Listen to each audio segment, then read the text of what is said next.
ایک جگہ وہ مقدس خانقاہ ہے جہاں باطن کو سنوارا جاتا ہے، ظاہر دارالعلوم بناتا ہے اور باطن کو خانقاہ سنوارتا ہے۔ الحمدللہ اہل سنت والجماعت اپنی قسمت پر اتنا ناز کرے کم ہے کہ ہمارے ظاہر کو سنوارنے والی بھی چیز موجود ہے اور باطن کو سنوارنے والی اور نکھارنے والی چیز بھی موجود ہے، اسے مدرسہ اور خانقاہ کہتے ہیں۔ ایک جگہ پڑھایا جاتا ہے اور ایک جگہ پلایا جاتا ہے، ایک جگہ پڑھایا جاتا ہے اور ایک جگہ پلایا جاتا ہے، ایک جگہ دانا بنایا جاتا ہے اور ایک جگہ دیوانہ بنایا جاتا ہے، ایک جگہ مولوی بنایا جاتا ہے اور ایک جگہ مولا بنایا جاتا ہے۔ مدرسہ مولوی بناتا ہے تو خانقاہ مولا بناتی ہے، مدرسے میں پڑھایا جاتا ہے تو خانقاہوں میں پلایا جاتا ہے، مدرسے میں دانا بنایا جاتا ہے تو خانقاہوں میں دانا دیوانہ بنایا جاتا ہے۔ تو اگر دانا بننا ہے تو دارالعلوم میں آؤ اور دیوانہ بننا ہے تو مخدوم اشرف کی بارگاہ۔ تو یہ بات مولانا رومی بہت برسوں پہلے کرے گئے کہ مولوی ہرگز نہ شد مولائے روم تا غلام شمس تبریزی نہ دیا۔ اب اس کا ایک مطلب میں بیان کرتا ہوں۔ مولوی مولوی رہا، مولوی مولوی مولوی رہا، مولوی مولوی مولوی رہا، مولانا بن سکتا۔ جب تک کتابیں پڑھتا رہا مولوی رہا، جب تک اشعار کہتا رہا مولوی رہا، علوم و فنون کا پیکر بنا مولوی رہا، بحر العلوم بن گیا مولوی رہا، بحر العلوم، کانے علوم، گنج علوم سب بن گیا۔ اگر مولوی رہا تو خود فرماتے ہیں، مگر جب شمس تبریز کی غلامی کا پٹا گلے میں پڑا تو اب مولوی مولوی نہ رہا، روم کا مولا بن گیا۔ مولوی بننا ہے تو مدرسے میں آؤ، مولا بننا ہے تو خانقاہ میں جاؤ۔ حضرات گرامی، اسی ربط اور رشتے نے ہماری جماعت کو جوڑ رکھا۔ الحمدللہ ہمیں فخر ہے کہ ہماری جماعت کے افراد خانقاہی بھی ہیں اور مدرسے سے ان کا رشتہ ہے اور خانقاہ سے ان کا رشتہ ہے نا۔ اب جو دو نسبتوں کو لے کر آدمی آگے ڈیولپ آگے بڑھتا ہے تو ترقی کی راہیں اور کشادہ ہو جاتی ہے، کھل جاتی ہے۔ حضرات، تم بہترین امت ہو، تمہارا کوئی جواب نہیں۔ آج میری پوری بات اسی پر ہو۔ صوفی ملت رحمت اللہ علیہ، ان کو خلافت میرے چچا حضرت شیخ الاسلام علامہ سید محمد مدنی اشرفی جیلانی دعوت اور ختم العالیہ، ان سے خلافت سلسلہ اشعریہ اشرفی۔ اب یہ سلسلہ اشرفیہ یہ وہ سلسلہ ہے جس میں چشتیہ بھی ہے، قادریہ بھی ہے، نقشبندیہ بھی ہے، سمجھویہ بھی ہے، سارے سلسلے سمٹ کر اس میں ہیں۔ وہ خلافت، اور اس میں کوئی شک نہیں کہ شیخ الاسلام نے صوفی ملت کو خلافت دی تو صوفی ملت نے اس کا حق بھی ادا کیا۔ خدمت کے ذریعے اپنی محنتوں سے تبلیغ کی، نہ جانے کتنے بھٹکے ہوئے کو سیدھی راہ پر چلایا، نہ جانے کتنے گمراہوں کو جو بھٹکے ہوئے مسافر ان کو راہ مستقیم پہ لایا۔ مجھے خوشی ہے کہ میں مجھے اس کے آخری پڑاؤ میں خطابت کے لیے کرسی خطابت میں بیٹھا۔ مولا کریم ان کے جانشین کو شاد و آباد رکھے اور صوفی ملت کا جو فیضان ان کی ظاہری حیات میں تھا وہ انشاءاللہ اب بھی تو جاری ہے، کیونکہ ایک بات ذہن میں رکھیں، یہ سلسلہ اشرفیہ ہے اور انہوں نے اپنی زندگی میں جو فیض آپ تک پہنچایا ہے وہ کوئی ان کا اپنا ذاتی نہیں تھا، وہ مخدوم سمنانی کا، وہ امانتیں جو مخدوم سمنانی سے کی تھی، اور جو نسلن بعد نسل نور العین، پھر ان کے شہزادگان، پھر ان کی نسل پاک ہوتا ہوا پھر اعلیٰ حضرت شفیع غوث جیلانی سرکار سید علی حسین اشرفی جیلانی، مولانا سید احمد اشرف، حضور سیدی مرشدی مختار اشرف سرکار کلا، پھر ان کے خلیفہ شیخ الاسلام علامہ سید محمد مدنی، پھر ان کے خلیفہ صوفی ملت، یعنی یہ فیضان جو آپ تک انہوں نے پہنچایا اپنی ظاہری حیات میں، یہ مخدوم اشرف کا فیضان ہے، وہ نور العین کا فیضان ہے، وہ اشرفی میاں کا فیضان ہے، وہ احمد اشرف کا فیضان ہے، وہ سرکار کلا محدث اعظم۔ اور ایک بات بتایا کہ اشرفی فیضان ایسا ہے کہ اس اشرفی فیضان میں چشتی فیضان بھی ہے، قادری فیضان بھی ہے، اور ایک بات بتاؤں، جس طرف مخدوم اشرف ہوتے ہیں، جس طرف مخدوم اشرف ہوتے ہیں اس طرف غریب نواز ہوتے ہیں، جس طرف غریب نواز ہوتے ہیں اس طرف غوث اعظم ہوتے ہیں، جس طرف غوث اعظم ہوتے ہیں اس طرف حسن و حسین ہوتے ہیں، اور جس طرف حسن و حسین ہوتے ہیں اس طرف مولا علی فاتح خیبر شیر خدا مشکل کشا علی ہوتے ہیں، اور جس طرف مولا علی ہوتے ہیں اس طرف محمد عربی ہوتے ہیں۔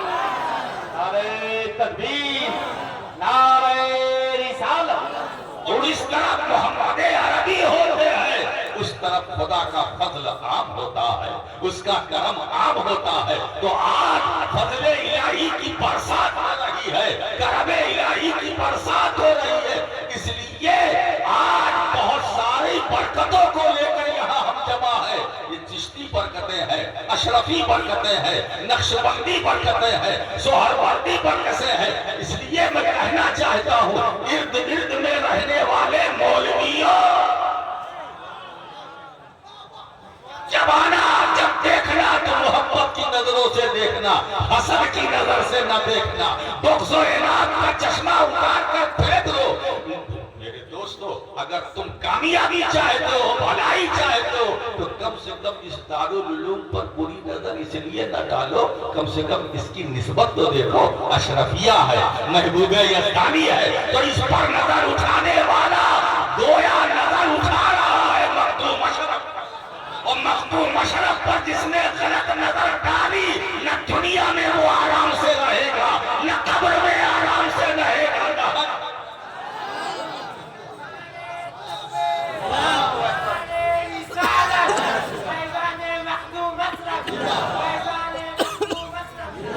ایک بات بتاؤ، تم بہترین امت ہو، اخرجت للناس، دیکھیے ہمارے بڑے پرانے دوست رفیق مولانا دولے ہو گئے، میں نے ان کو دیکھا مدتوں کے بعد پہچان گیا، دیکھیے شاید ہمارا نام سن کر یہاں، یہ بھی ہمارے ہی دور کا جب میں مدرسے میں تھا تو اسی دور کا مال یہ بھی ہے۔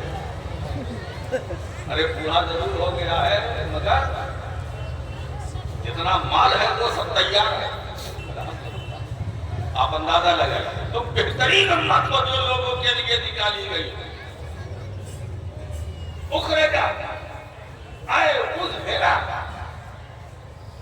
علامہ جلال الدین سیوطی فرماتے ہیں اے امت محمدی، تم بہترین امت ہو جو لوگوں کے لیے ظاہر کی گئی، تمہارا کام کیا ہے؟ بھلائی کا حکم دینا، تمہارا کام کیا ہے؟ برائی سے روکنا، تو وہی تو کام کرنے ہم بیٹھے ہیں، وہی تو کام فریضہ انجام دینے کے لیے بیٹھے ہیں۔ بات بتاؤ، میں اپنی طبیعت سے نہیں بول رہا ہوں، رب کی مشیت سے بول رہا ہوں۔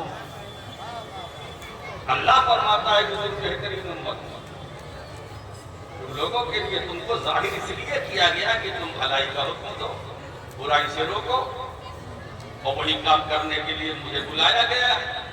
میں بھلائی کا حکم دوں گا اور برائی سے روکوں گا۔ اب بھلائی کا حکم کیا ہے؟ نماز پڑھو، روزہ روزہ رکھو، حج کرو، صاحب استطاعت ہو حج کرو، صاحب نصاب ہو زکات دو، نیکی کرو، صدقہ دو، بڑوں کا ادب کرو، ماں باپ کی خدمت کرو، ماں باپ کی تعظیم کرو، ان کا خیال کرو، اگر کوئی یتیم ہو تو شفقت کا ہاتھ رکھو، اگر کوئی بے سہارا ہے تو اسے سہارا دو، اگر کوئی بے چین ہے تو اسے چین دے دو، اگر کوئی بے قرار ہے تو قرار دے دو، اگر کوئی روتا ہوا آ رہا ہے تو اسے ہنسا دو، کیونکہ روتے ہوئے کو ہنسانا بھی مصطفیٰ کی سنت ہے، بے چینوں کو چین کی دولت عطا کرنا بھی مصطفیٰ کی سنت ہے، جو بے قرار ہے قرار کا سامان بن جانا بھی سنت مصطفیٰ ہے نا؟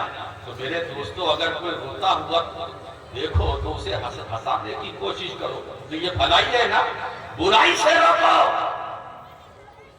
یہ تو کام میں کر رہا ہوں، جوا مت کھیلنا، شراب مت پینا، برائی کا کام نہ۔ اچھا اس طرح کی جتنی برائی کرنے والے تھے صوفی میاں نے اپنی زندگی میں بہتیروں کو راستہ دکھایا۔ حضرات بھلائی کا حکم دینا، برائی سے روکنا، یہ صفت اس امت کی ہے۔ اچھا ایک بات بتاؤں، امت میں صرف یہی نہ لیجیے گا کہ جتنے علماء ہیں مشائخ ہیں، ارے بھائی آپ بھی اس کا حصہ ہو، آپ کا بھی یہی کام ہے، جتنے مسلمان مومن ہیں ان کا بھی یہی کام ہے، بھلائی کا حکم دو، برائی سے روکو، اور وہ بولو وہ جو خود کرو۔ اس لیے قرآن نے پابندی لگائی ہے، یا ایھا الذین آمنوا لما تقولون ما لا تفعلون، ایمان والو وہ کہتے کیوں ہو جو کرتے نہیں، جو کرتے ہو وہی کرو، جو کرتے ہو وہی کہو۔ کیا بات ہے کہ ہمارے معاشرے میں سدھار نہیں ہو رہی ہے، ہمارے معاشرے میں چینجنگ نہیں آ رہا، کیا وجہ یہ ہے کہ تبلیغ کرنے والے خود بے عملی کے دلدل میں ہیں، الا ماشاءاللہ، نماز پڑھو خود فجر گائے، یہ کیا بات ہے؟ رات بھر آپ نے جلسہ کیا، تو یہ تو مستحب ہے نا، یہ مستحب ہے، رات بھر آپ جاگے مستحب ثواب ملے گا۔ اب رات بھر جاگے جب فجر کا وقت آیا تو سوتے رہے، ایسے مستحب سے بچو جو فرض کی ادائیگی کی راہ میں رکاوٹ بنے، ہے نا؟ اسی لیے ہم اپنے مبلغین کو بھی یہ تاکید کرتے ہیں کہ اگر ایسا سفر آپ کو کرنا پڑے کہ آپ کو ظن غالب، یقین نہیں ظن غالب ہو کہ میری نماز قضا ہوتی رہے گی یا ہو جائے گی، تو ایسی صورت میں سفر کرنا جائز نہیں ہے۔ شریعت اسلامیہ کا مسئلہ، اسلامی کا مسئلہ، اگر آپ کو یہ ظن غالب ہو کہ ہم اگر 2 بجے یا 3 بجے لیٹ جائیں گے تو ہماری نماز فجر قضا ہو جائے گی، تو ایسی صورت میں آپ کے لیے سونا حرام ہے۔ یہ ہے ہم نے بالمعروف، ارے بھائی اگر 2 گھنٹے فجر میں باقی ہے تو 2 گھنٹہ انتظار کر لو، فجر پڑھ کے دبا کے سو۔ اور ایسے موقع پر جب آدمی سونے کا ارادہ کرتا ہے تو شیطان بھی دھمکی دینے کے لیے آ جاتا ہے نا، دباتا ہے سو جاؤ سو جاؤ، اور جب وہ سو جاتا ہے تو شیطان اتنی دیر تک رکھتا ہے جب تک کہ سورج نکل نہیں آتا، جب سورج نکل آیا تو مشکات شریف کی حدیث ہے کہ شیطان پھر چلا جاتا ہے، کس طرح سے جاتا ہے تو حدیث پاک میں آیا ہے کہ بالا شیطان و فی اذنیہ ہے، دونوں کانوں میں شیطان پیشاب کر کے چلا جاتا ہے، کہ میرا کام تو ہو گیا، تو نماز گئی، اگر شیطان کے پیشاب سے بچنا چاہتے ہو تو نماز فجر کا جو قضا نہ کرو. بات سمجھ میں آ رہی ہے؟ تم بہترین امت ہو، تم بہترین امت ہو، اور ہمیں صرف امت غیر امت پچھلے انبیاء کی بھی امتیں تھیں مگر انہیں خیر نہیں کہا گیا. پچھلی امت کو خیر نہیں، یہ صفات صرف امت محمدیہ کی. اللہ فرماتا ہے کہ میرا حبیب سارے انبیاء میں خیر الانبیاء ہے، تو اس کی امت ساری امتوں میں خیر امت ہے. ہم خیر الانبیاء کی خیر امت ہیں. اب جملے دیکھیے، ہمارا نبی خیر، اس نبی کی امت خیر. اسی لیے دوستو ہم خیریت سے ہیں. کیا بات ہے؟ ہماری خیریت میں ہماری محنت نہیں ہے،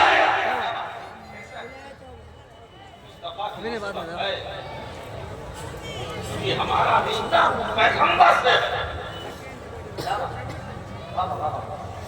نبی خیر، اللہ نے نسبت سے امت کو خیر بنایا، لہذا ہماری خیریت کی فکر کوئی نہ کرے.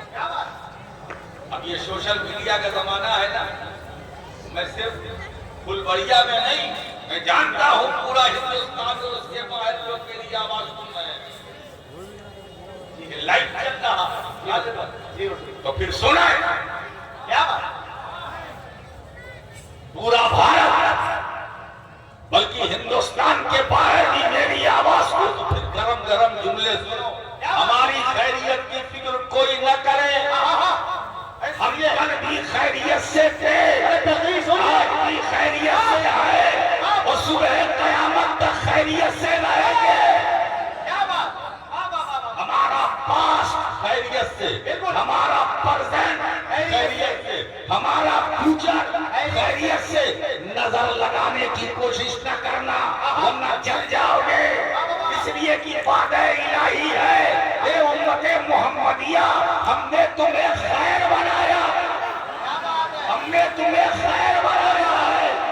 دوستو وہ اور قومیں ہوگی جو خیریت کی تلاش میں چلتی بھاگتی پھرتی ہے. ہماری مریادہ تو یہ ہے، سلامتی ہمیں ڈھونڈتی ہے، خیریت ہمیں تلاش کرتی ہے. ہم مر کر قبر میں جائیں گے، لیٹیں گے تو خیریت سے، جائیں گے تو خیریت سے، اور اس شان سے خیریت سے جائیں گے جس طرح ایک عاشق صادق جب جنازہ چلتا ہے تو وہ گنگناتا ہوا جاتا ہے. مولانا عاصف غازی پوری کی زبان میں آج پھولے نہ سمائیں گے، کفن میں آسی فیشن گور پر اس گل سے ملاقات. نعرہ تکبیر. ارے مسکرانے کا مقام ہے، مسکرائیے، محبت کے ساتھ نعرے کا جواب دیجیے. نعرہ تکبیر، زور سے نعرہ تکبیر، نعرہ رسالت. حضرت علامہ سید راشد مکی میاں صاحب قبلہ. ہمیں زندگی ملی مصطفیٰ سے، ہمیں بندگی کا شعور ملا تو مصطفیٰ سے، آنکھوں کو نور ملا تو مصطفیٰ سے، دلوں کو سرور ملا تو مصطفیٰ سے، ساری نعمتیں ملی تو مصطفیٰ سے، برکتیں ملی مصطفیٰ سے، سلامتی ملی تو مصطفیٰ سے، خیریت ملی تو مصطفیٰ سے، ہمیں عقیدہ ملا تو مصطفیٰ سے، اسلام ملا مصطفیٰ سے، دین ملا مصطفیٰ سے، قرآن ملا مصطفیٰ سے، خود رحمان ملا مصطفیٰ سے، عرفان ملا مصطفیٰ سے، قرآن ملا مصطفیٰ سے. میرے دوستو اسی لیے میں کہتا ہوں ساری نعمتیں جو تھی ہیں اور آنے والی ہیں سب ملی مصطفیٰ سے، اب بھی ملتی ہیں مصطفیٰ سے، صبح قیامت تک ملے گی مصطفیٰ سے. اور ایک بات بتاؤں دوستو، ہم قبر سے نکلیں گے خود سے رات سے سے گزریں گے، ہے نا، پلسرات سے ہم گزریں گے، وہاں بھی کرم مصطفیٰ کا، وہاں بھی نسبت مصطفیٰ کی، وہاں بھی سہارا مصطفیٰ کا۔ سنیے دوستو، ایک بات بتاؤں، ہم پلسرات سے گزریں گے، آپ گزرو گے کہ نہیں گزرو گے؟ پلسرات سے گزرو گے نا، بولو، پلسرات سے گزرو گے نا، گزرو گے نا؟ یہی تو میں کہنے بیٹھا ہوں، امر بالمعروف، کون کہتا ہے کہ ہم پلسرات سے گزریں گے؟ ہم گزریں گے نہیں، گزارے جائیں گے، گزارے جائیں گے۔ گزرنا اور ہے، گزارا جانا اور ہے۔ سوچے وہ جنہیں گزرنا ہے، سوچے وہ جنہیں گزرنا ہے۔ ہم غلامان مصطفیٰ پلسرات سے گزریں گے نہیں، گزارے جائیں گے، گزارے جائیں گے۔ امام محمد رضا محدث بریلوی کی زبان بول رہی ہے، یا رسول اللہ، پل سے گزارو، راہ گزر کو خبر نہ ہو، جبریل پر بچھائے تو پر کو خبر نہ ہو۔ نعرہ تکبیر، زور سے محبت کے ساتھ دونوں ہاتھ نعرے کا جواب دیجئے۔ نعرہ تکبیر، نعرہ رسالت، نبی حضور محدث اعظم ہند۔ کاٹا میرے جگر سے غم روزگار کا، یا رسول اللہ، یوں کھینچ لیجئے کہ جگر ہے نا، جو کچھ ملی رسول سے، جو ملے گی رسول سے، قبر میں سکون ملے گا تو جمال سے دیدار ہوگا۔ جب دیا تو وہاں بھی دیکھیے فیضان مصطفیٰ کا، وہ نسبت مصطفیٰ وہاں بھی کام آئے، کوئی کام آئے یا نہ آئے مگر حضور کام آئیں گے۔ قبر سے لے کر پلسرات، میزان عمل، حوض کوثر، صحابہ قیامت کی صفوں میں جنت میں جانے تک شفاعت۔ اچھا ایک بتائیے، ہم خیر امت ہیں، ہمارا نبی خیر الانبیاء، اب ہماری خیریت پر آج کیسے آئے؟ نہیں آ سکتے۔ ادھر دیکھیے صاحب، قیامت کا دن ہوگا، صفحے قیامت صفحے ہوں گی، ہم وہاں ہوں گے۔ اب حضور کو ہم کیسے پائیں؟ کہاں جائیں؟ تلاش کہاں کریں؟ ہر ایک کی نظر ڈھونڈ رہی ہے نفسی نفسی کا عالم۔ انبیاء کے پاس جاتے ہیں تو وہ کہتے ہیں ضرور اللہ کہہ اللہ۔ حضرت آدم انہوں نے لوٹا دیا، حضرت ابراہیم لوٹا دیا، اذهبوا الى غیری، میرے علاوہ کسی اور کے پاس جاؤ۔ وہاں سے مایوس ہو کر دوسری جگہ یہ سلسلہ چلتا رہا، میں سمیٹ لوں، پھر آخر میں لوگ آئے گے حضرت عیسیٰ علیہ السلام سے، وہ وہاں سے ہم کو نسخہ ملے گا۔ حضرت عیسیٰ ہماری رہنمائی کس کی؟ گنہگاروں کی، خطاکاروں کی، پاپیوں کی، بے سہاروں کی، بے قراروں کی، بے سکونوں کی، بے چینوں کی، وہ رہنمائی فرمائیں گے۔ جب ان کے پاس قوم جمع ہوگی تو وہ فرما اذهبوا الى غیری نہیں کہیں گے، اذهبوا الى محمد، اذهبوا الى محمد، اذهبوا الى محمد صلی اللہ علیہ وسلم۔ حضور کے پاس جاؤ، حضور کے پاس جاؤ۔ سوچو ہر بارگاہ سے مایوس ہو کر لوٹنے والی قوم، حضرت عیسیٰ رہنمائی فرما رہے ہیں، نہیں گھبراؤ، حضور کے پاس، حضور کے پاس، حضور کے پاس۔ آج دن حضور کا، آج دن جو ہے حضور کا ہے، اور قیامت بھی جو اللہ قائم کرے گا وہ حضور کے لیے، حضور کے لیے۔ خدا کو قیامت قائم کرنے کے کیا ضرورت؟ وہ تو آگے بول گئے وہ شہادہ ہے، ارے بھائی جنتی جنت میں، جہنمی جہنم میں، حساب کتاب کی ضرورت تو اس کو پڑتی ہے جو بے خبر ہو، لیکن جو علیم بذات الصدور ہو، جو عالم الغیب والشہادہ، اس کو حساب کتاب کی کیا ضرورت؟ وہ مجھے قیامت قائم کرنے کی ضرورت مجھے تو نہ، اگر تمہیں قائم تمہارے تاکہ لوگ تمہارا چڑھوا دیکھیں، تاکہ تمہارا